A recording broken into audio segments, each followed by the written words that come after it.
오늘 말씀의 제목은 예정신앙이라는 제목으로 하나님의 말씀 함께 나누도록 하겠습니다. 여러분 9장부터 시작해서 11장까지는 이스라엘에 대해서 하나님께서 말씀하고 계십니다.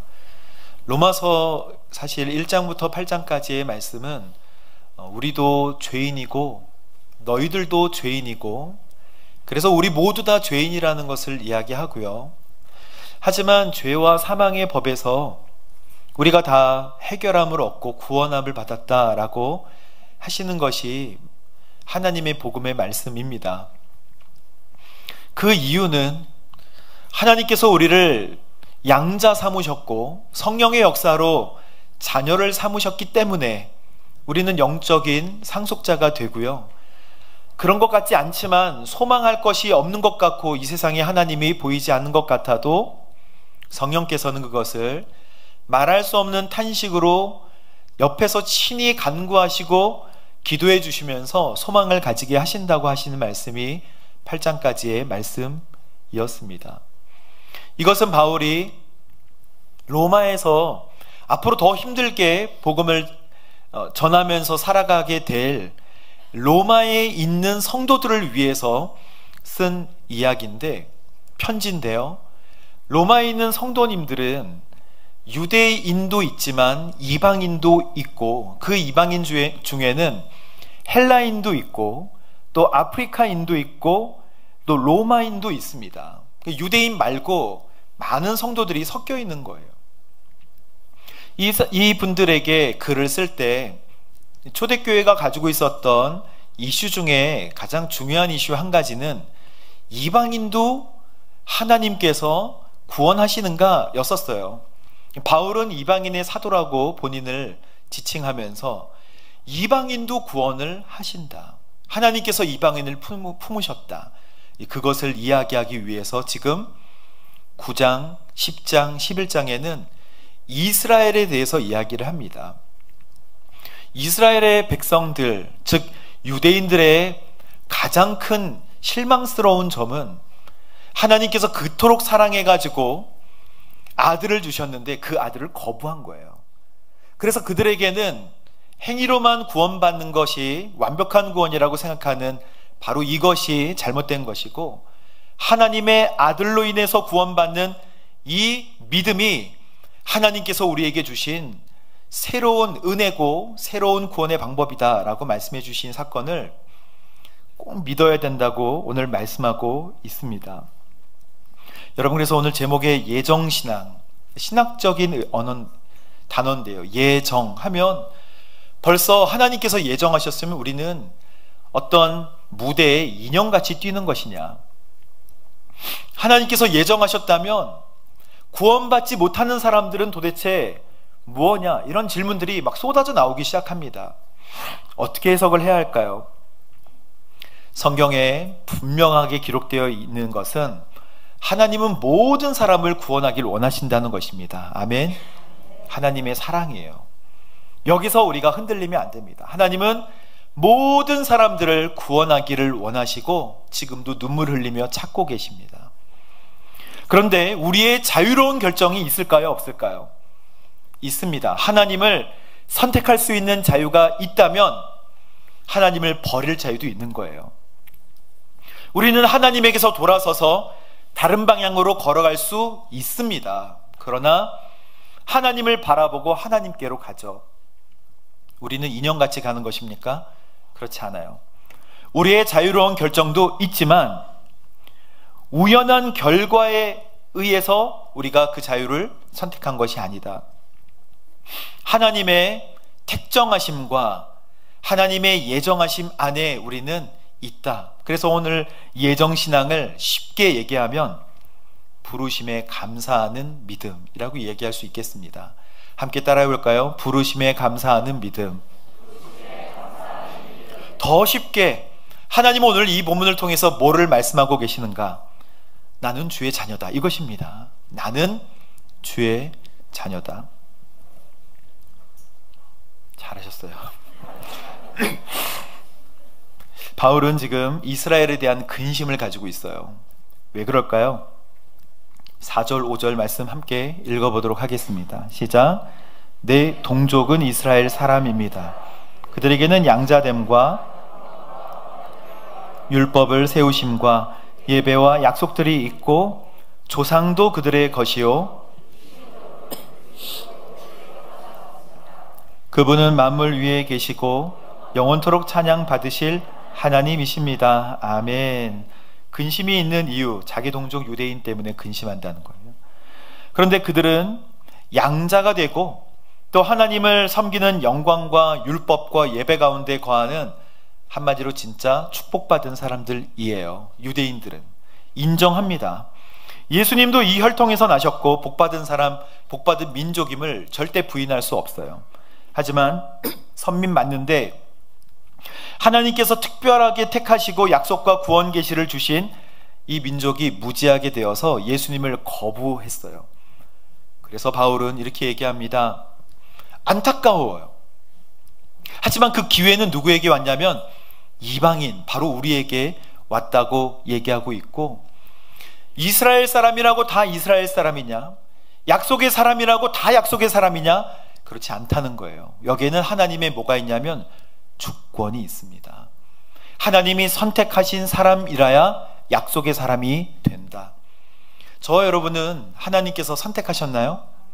아멘. 저 여러분은 하나님께서 선택하셨나요? 아멘. 믿습니다. 저희는 믿어요. 여러분 이 믿음에서 흔들리지 마십시오. 그것은 확실한 믿음이에요. 여기 말씀 한번 보겠습니다. 8절 말씀 시작. 곧 육신의 자녀가 오직 약속의 자녀가 시로 여기심을 받는다는 것입니다. 아멘. 그렇죠. 하나님은 오늘 우리에게 아브라함의 예를 들어서, 그리고 이삭의 예를 들어서, 야곱의 예를 들어서 어려운 말씀을 쉽게 설명하려고 말씀해 주십니다. 이것은 하나님께서 뒷부분에 설명하고 계세요. 하나님께서는 여기 본문의 핵심은 자기 백성이 아닌 자를 자기 백성으로 부르시기 시작하셨다는 거예요. 나는 택정함을 받았는가? 여러분 믿으세요. 하나님은 여러분을 택정하셨습니다. 그런데 언제 택정을 하셨는가? 하나님은 놀랍게 우리를 먼저 창세 전부터 택정하여 주신 줄로 믿습니다. 에베소서 1장 4절 말씀을 우리가 꼭 기억해야 되는 말씀이라고 배우는데, 에베소서 1장 4절 말씀을 함께 읽어보도록 하겠습니다. 시작. 하나님은 그리스도 안에서 우리를 사랑 가운데 그 앞에 거룩하고 흠이 없게 하셨습니다. 아멘. 이 말씀을 보십시오. 하나님은 우리를 언제 그러면 선택하셨나요? 창세 전부터. 할렐루야.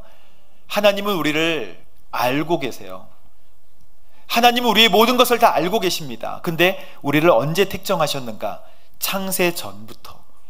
우리가 아기를 임신하여서 키우기 전에, 임신할 때부터, 태어나기 전부터 이 아이를 사랑하기로 작정하잖아요. 그리고 이 아이를 위해서 기도하잖아요. 하나님도 마찬가지입니다. 규모가 더 커진 거예요. 세상을 창조하기 전부터 하나님은 우리를 선택하시고 택정하시고 예비하신 줄로 믿습니다.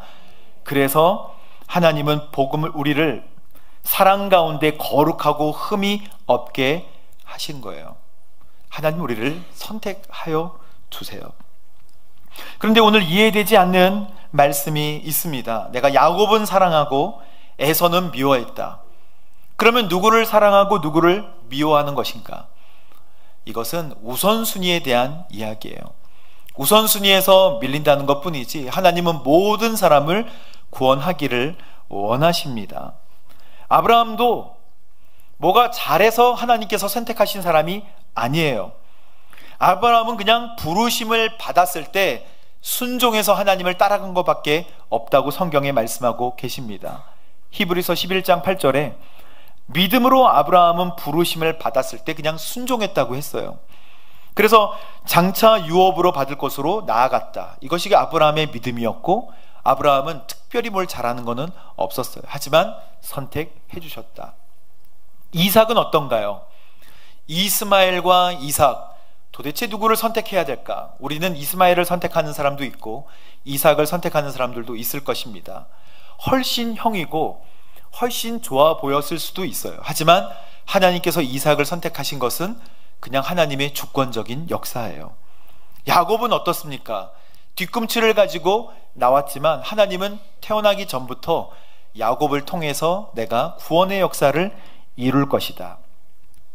하나님께서 오늘 우리에게 말씀하시는 선택과 그리고 구원에 대한 역사는요, 하나님을 믿는 믿음으로 말미암는 것이다 라고 말씀해 주시는 거예요. 혈통이 아니다.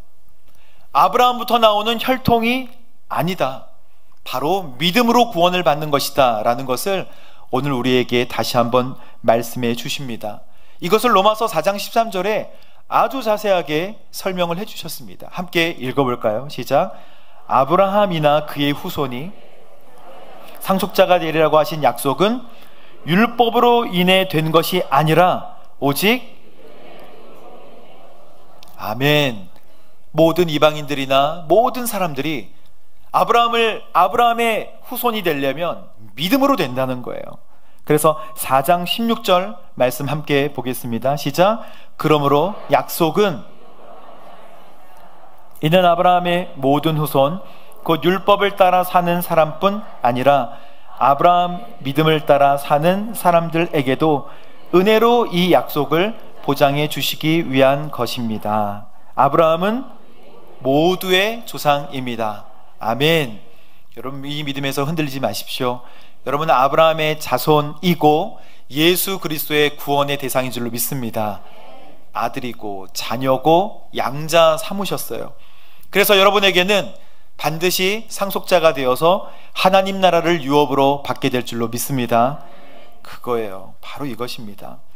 어떤 초라한 시골에 한 처녀가 살고 있었는데 덕막 있고 아주 용모가 수려한 백성들의 존경을 받는 그 나라 왕자가 이 처녀를 사랑하기로 결심하고 사랑하기 시작했어요.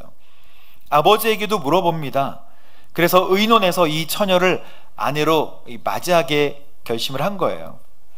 왕자는 초라한 시골로 찾아가서 사랑을 고백하고 꽃을 주면서 왕궁으로 들어올 것을 초대합니다. 이때 이 사람이 두 가지 반응이 있을 수 있어요. 첫 번째는 이 청을 기쁜 마음으로 받아들이고 왕궁으로 따라가는 경우, 그 인생이 좋아지고 피는 거겠죠. 그러나 왕자의 청을 거절하고 왕자에게 내가 널 언제 봤다고 하면서 무안을 줄 수도 있습니다. 거절당한 왕자는 이 거절당했음에도 불구하고 인격과 덕망이 높은 사람이기 때문에 처녀를 기다리면서 계속 그의 마음을 사기 위해서 굉장히 노력을 많이 하죠. 이 과정이 반복되는 동안에 이 처녀는 왕자의 사랑에 감동이 되어서 이제 왕자의 아내가 되었어요.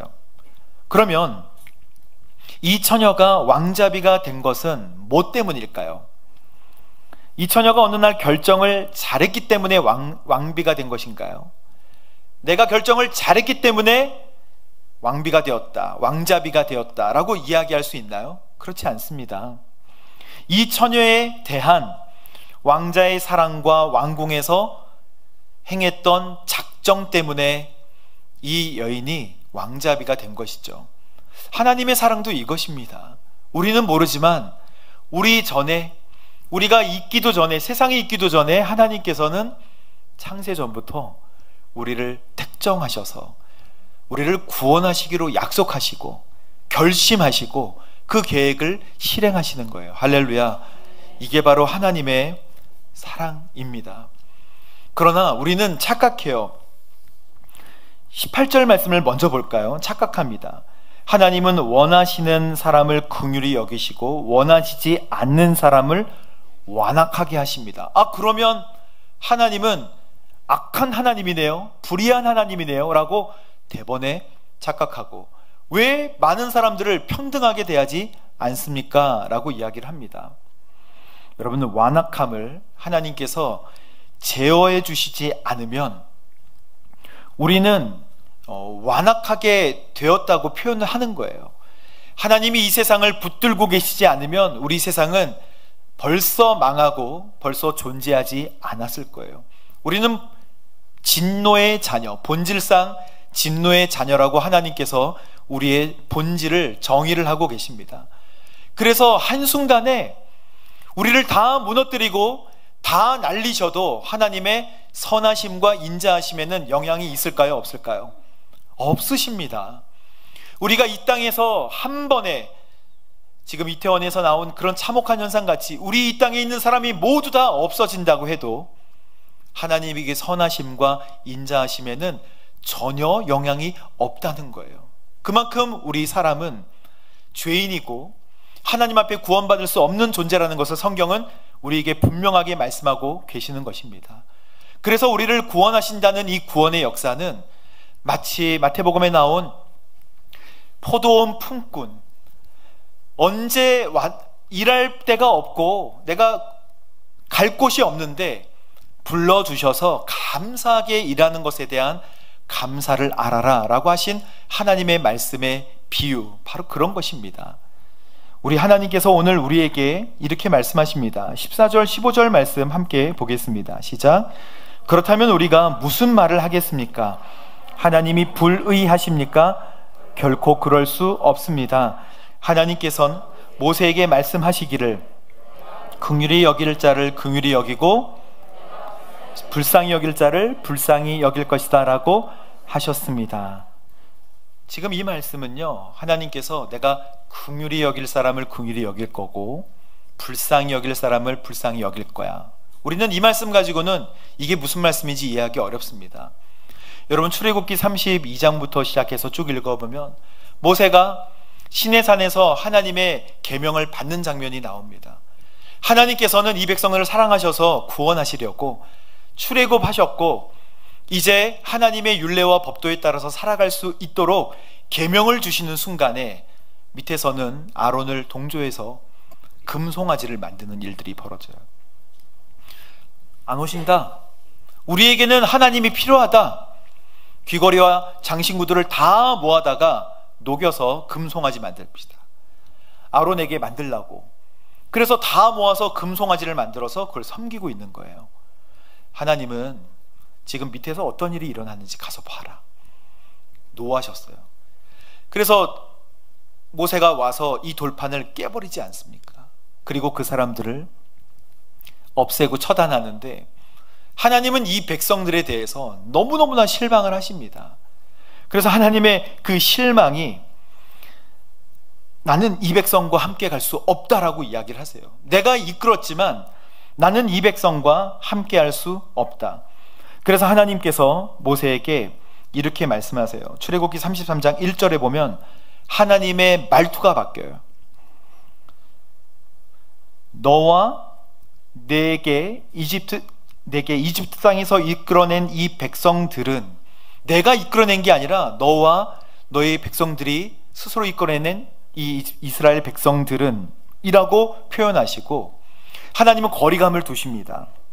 나는 너희와 함께 올라가지 않을 것이다. 33장 3절에 보면 나는 너희와 이제 함께 올라가지 않을 것이다. 너희는 목이 곧은 백성이니 여차하면 가는 도중에 내가 너희를 완전히 멸망시킬까봐 나는 너희와 함께 거리를 두겠다. 하나님이 마치 우리가 품는 것 같은 실망스러운 마음과 함께 백성들에게 이렇게 이야기를 합니다. 백성들은 모든 장신구들을 다 떼요. 그 장신구로 우상을 만들었기 때문에 이제 장신구들을 다 떼서 내려놓고 하나님 눈치를 봅니다. 하나님이 어떤 분이신지를 알았어요. 눈치를 보고 모세는 하나님께 기도합니다. 하나님, 도대체 어떻게 하십니까? 이 민족이 주의 백성임을 생각해 주십시오. 이게 우리예요. 이 민족이 주님의 백성임을 생각해 주십시오. 그래서 16절에 33장 16절에 주께서 우리와 가지 않으시면 나와 주의 모든 백성들이 지면의 다른 백성들과 어떻게 구별이 되겠습니까? 주님께서 우리 백성들과 함께하지 않으신다면 우리가 어떻게 하나님의 백성이 되겠고 그들과 구별이 되겠습니까? 이거예요. 여러분, 그리스도인의 정체성은 하나님과의 동행인 줄로 믿습니다. 그래요. 그리스도인의 정체성은 크리스찬이라고 어디 써붙이는 것도 아니고 성경을 듣는 것도 아니에요. 하나님과의 동행함이 있는가 없는가예요. 그래서 주님의 영광을 보여주십시오 라고 모세가 얘기해요.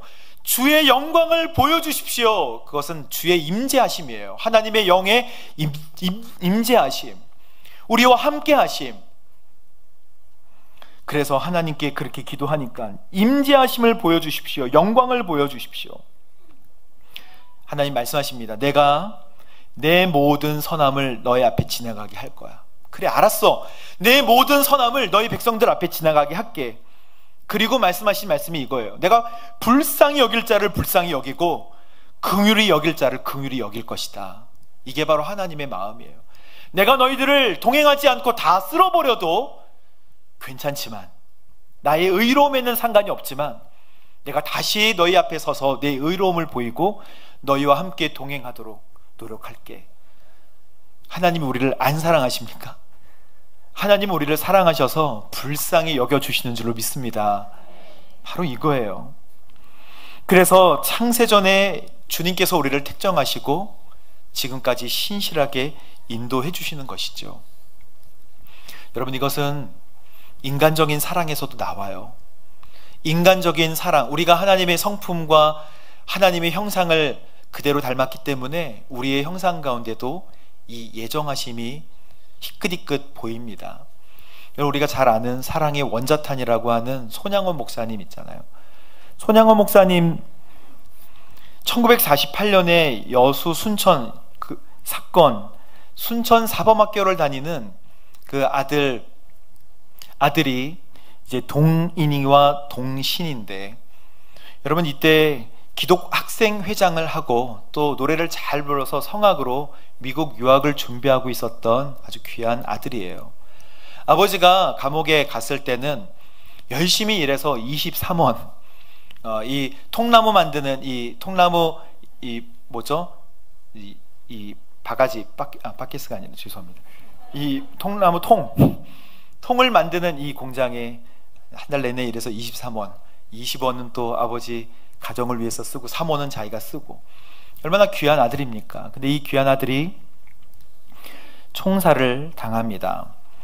14연대 장교들이 여수와 순천을 무력으로 점거하고 그 다음에 관공서와 경찰서를 장악한 다음에 이제 좌파, 진짜 좌파들이죠. 그래서 같이 경찰서 앞에 세워놓고 총살을 하는데, 이 동인이와 동신이가 이 아들이 마지막 찬송가를 부르게 해달라고 그렇게 얘기를 해요. 그게 찬송가 493장. 왜냐하면 공개 처형을 했기 때문에 사람들이 다 보고 있었어요. 하늘 가는 밝은 길이, 그 젊은 청년이 내 앞에 있으니 하면서 이렇게 죽습니다. 증인들이 많아요. 그리고 늘 고생하여도 하늘 영광 밝음이 어두운 그늘 해치니 예수 공로 의지하여 항상 빛을 보도다. 손양원 목사님이 이 소식을 듣고 장례식장에서 이제 마음을 다해서 슬퍼해도 모자랄 텐데, 제가 이 시간에 무슨 답사를 하고 무슨 인사를 하겠습니까마는 그래도 하나님 앞에 감사한 마음이 있어서 이 시간 같이 나눕니다 하면서 10가지를 말씀하십니다. 나 같은 죄인의 혈통에서 순교의 자식들이 나오게 하심을 감사합니다 하고, 두 번째, 많은 성도 중에 이 보배 같은 성도 주셨음을 감사합니다 라고 고백하고, 삼남 삼녀 중 가장 아름다운 장자와 차자를 바치게 되니 축복에 감사합니다. 어떻게 이렇게 할 수 있을까요? 네 번째, 한 아들의 순교도 귀한데 하물며 두 아들 감사합니다. 예수 믿다가 누워 죽는 것도 큰 복인데 하물며 전도하다가 총살 순교당하니 감사합니다.